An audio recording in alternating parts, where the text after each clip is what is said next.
Alright guys, so I've had this idea to do this video for right around a year now, and I feel like it's a very important one because people don't really understand the differences between a click farm and a phone farm. In fact, whenever some people see a phone farm, they immediately think of a click farm, mainly because they look so similar. And there are some similarities which we're going to break down today, but we're going to try and put a clear divide out here on YouTube for phone farming and click farms because they are just totally different from one another in almost every single aspect minus one. The only aspect that kind of pulls them together is money. So we're going to talk about that as well. Now, if you notice here in front of me, I do have a click farm, and I want to show you guys very quickly also.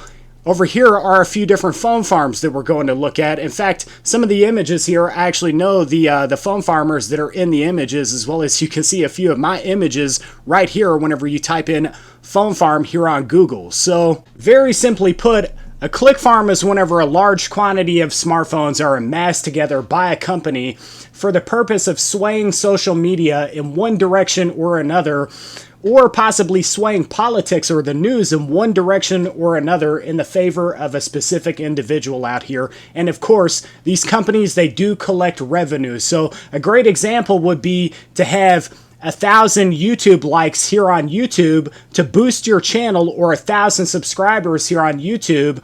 There are ways that companies go about doing this. Not only do they use smartphones, but they also use virtual phones as well, because Android can be emulated on computers. So you can see how this could be a really bad thing whenever you have the possibility of a politician or a social icon going to a company like this and purchasing thousands upon thousands of likes or thousands upon thousands of followers on Twitter or Instagram or Facebook or whatever platform it might be.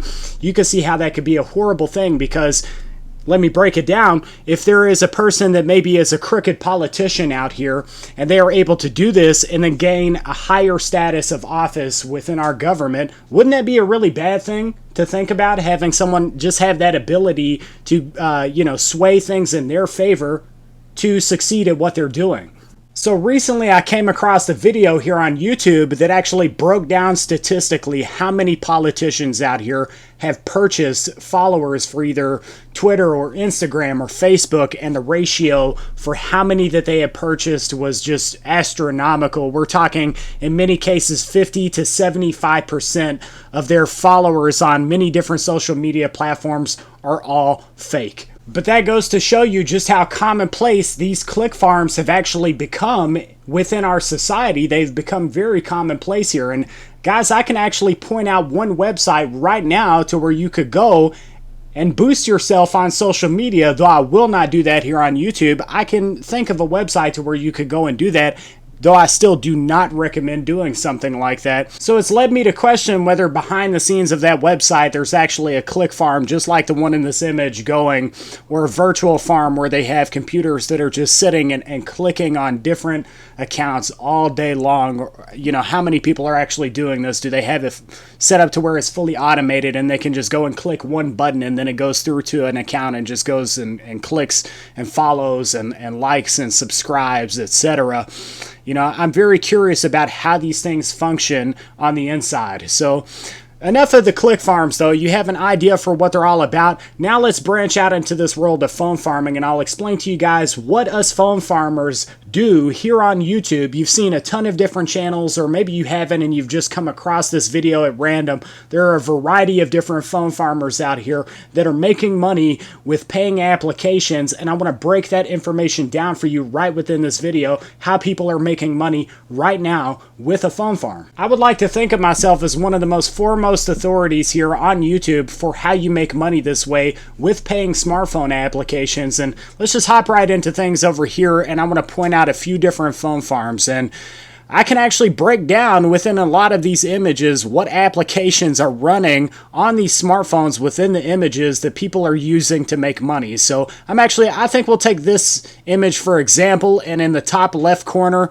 I can see Rewardable is going up here. This looks like the paying application Ulotto. Now this is an older image. I think the Ulotto application is not paying what it used to right now. So though some people have told me that they're actually still making some okay profits out of this application, I've heard mixed things right now. So But if you notice here, we do have a variety of different phone farms here. This is obviously a click farm over here.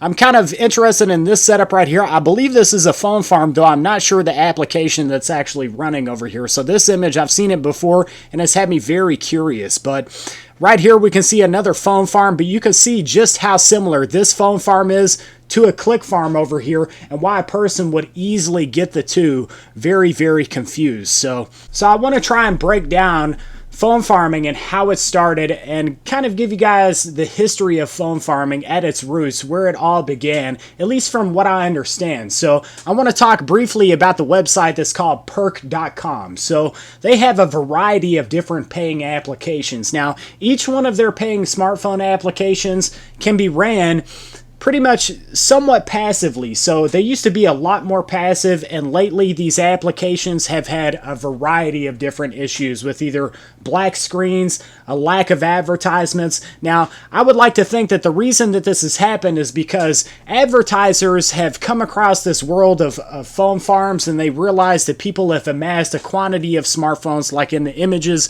that you can see right here. A person, for example, has right around like 20 phones that are going right here, and they've thought about it like this. Well, if they're running the same application on a variety of different smartphones, our advertisements are only going out to one person. Now, I can see the drawback with this, because advertisers, they want to have these ads in front of as many people as possible out here, but I really don't think that they're thinking about things the way that they really should, because you can get your advertisements out to a large quantity of people, but think about how many people do not care about these advertisements, and in fact, they make it a point to never watch these advertisements. Most people, whenever they go to YouTube and they see an advertisement, they just wait to skip that video. They wait to skip the advertisement, and you know what they do first? They scroll down to the comments section. So they have the right idea overall fundamentally, which is to reward different users for their time, because each of these paying smartphone applications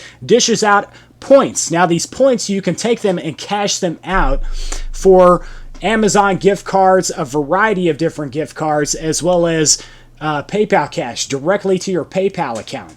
So I think a lot of people maybe have no idea that there are so many different types of paying applications out here, whether it's in the App Store or even in the Google Play Store. There are so many different categories for paying applications that are out here right now that you maybe had no idea existed. For example, there's pay-to-download applications, as well as pay-to-watch applications, paid to post. It gets broken down into so many different categories for paying apps. Now, finally, let me explain that I have covered a variety of these different paying applications here on my main channel, as well as my new channel, Ecashsociety. And if you've been following me for a long time, you know that we originally had our channel title as Ecashsociety Tech Money. We then switched it to Ecashsociety Tech Talks, and now we have switched things over to Mr. E Media. So there's definitely a long history with my channel here. But if you are interested in these paying smartphone applications, you can definitely check out the information that's right here on my channel. Though the profitability of phone farming has actually declined quite a bit here, people are still running a large quantity of smartphones. I have a friend right now who is running 105 smartphones right now. He is still making a really solid amount of money every single month out of these paying applications. And yeah, guys, if you want to check out some of the information here, I really feel like it could benefit you, as well as definitely check out the new content that's coming out on my channel, because it is the most, my channel Ecashsociety, because it is the most up-to-date information for paying websites and applications right here on YouTube. But guys, I really hope you found this video to be interesting, and maybe it taught you something that you had no idea was going on out here in the world. And I hope you will consider subscribing to this channel. We do daily videos here throughout the week. In fact, we have 2 different channels that we're doing daily videos on. So consider subscribing and joining in on the fun. And guys, I'll see you in the next video.